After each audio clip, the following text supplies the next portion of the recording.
There are tales whispered on the wind, carried across the churning, unforgiving sea. Stories of the deep, of things lost to the waves, and of signals that should never be seen. This is one such tale, a chilling maritime mystery born from the very breath of the ocean. It is a narrative steeped in the dread of unexplained disappearances, echoing the grim history of countless vessels swallowed by the abyss. A darkness that has haunted sailors for centuries, leaving only questions in its wake. Our story unfolds along the desolate, craggy coastlines of 19th century Europe, where ancient stones meet the relentless tide. A place where the veil between worlds feels impossibly thin, and the past refuses to stay buried. Into this desolate expanse steps a man, a seasoned sailor whose eyes have seen too many horizons. His face is etched with the salt and sorrow of 1,000 voyages, yet an unyielding spirit burns within him. His primary motivation is an insatiable curiosity, a dangerous hunger for what lies beyond the known. It is a compulsion that has driven him to the edges of maps and the brink of madness. But beneath that curiosity lies a deeper thirst, a desperate need for answers that the sea has long withheld. He seeks to understand the silence that follows the vanished, the void where ships once sailed. His central objective is grim, to investigate the vanishing ships, the phantom vessels that simply cease to exist. He believes there is a pattern, a malevolent force at play. His investigation leads him to a place of profound isolation, near a desolate, abandoned lighthouse. A towering sentinel of stone, long forgotten by the world, yet still watching. The lighthouse itself is a relic of a bygone era, its weathered facade a testament to countless storms and forgotten keepers. It stands as a monument to time's relentless march. It plays the role of a silent sentinel, its empty lantern room gazing out over the endless expanse of water. A watchful eye, even in its dormancy, holding secrets within its cold embrace. Its history is shrouded in whispers of dread, tales of madness and despair clinging to its very stones. Locals speak of it only in hushed tones, if they speak of it at all. Its atmospheric presence is a constant source of unease, a palpable weight that presses down on the soul. The air around it feels heavy, charged with an unseen, ancient energy.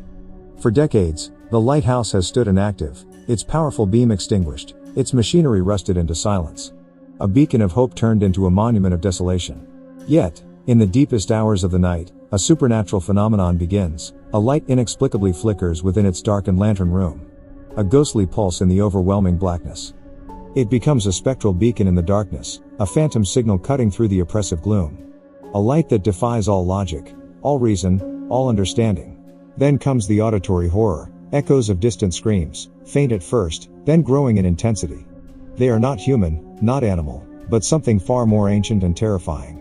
These screams are carried on the wind across the churning sea, weaving through the crashing waves and the mournful cries of gulls. They seem to emanate from the very fabric of the ocean itself. The effect of these screams is a chilling symphony of despair, a chorus of the lost and the damned. It is a sound that burrows deep into the mind, refusing to be silenced. Driven by a desperate need for understanding, the sailor delves into the lighthouse's logbooks, their brittle pages filled with faded ink.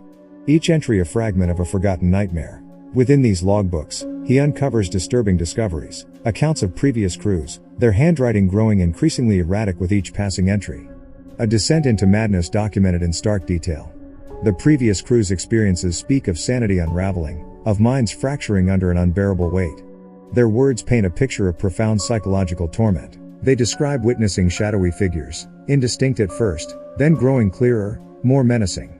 Presences that moved with an unnatural grace, always just beyond the periphery of sight. The nature of these figures is horrifying. Spectral manifestations crawling up walls, their forms shifting and distorting in the flickering light. They are not of this world, nor any world known to man. The implication of these figures is clear. They hint at a malevolent presence, an entity that feeds on fear and isolation. A darkness that has claimed this place as its own. As days turn into nights, the line between reality and nightmare blurs for the sailor. The oppressive atmosphere of the lighthouse begins to warp his perception, twisting the familiar into the grotesque. The lighthouse's influence exerts an undeniable pull on the sailor, drawing him deeper into its dark embrace. It is a siren song of madness, promising answers at the cost of his soul. His perception becomes warped by isolation, by the inexplicable light, and by the ceaseless, haunting screams. The world outside the lighthouse walls begins to fade, replaced by its terrifying reality.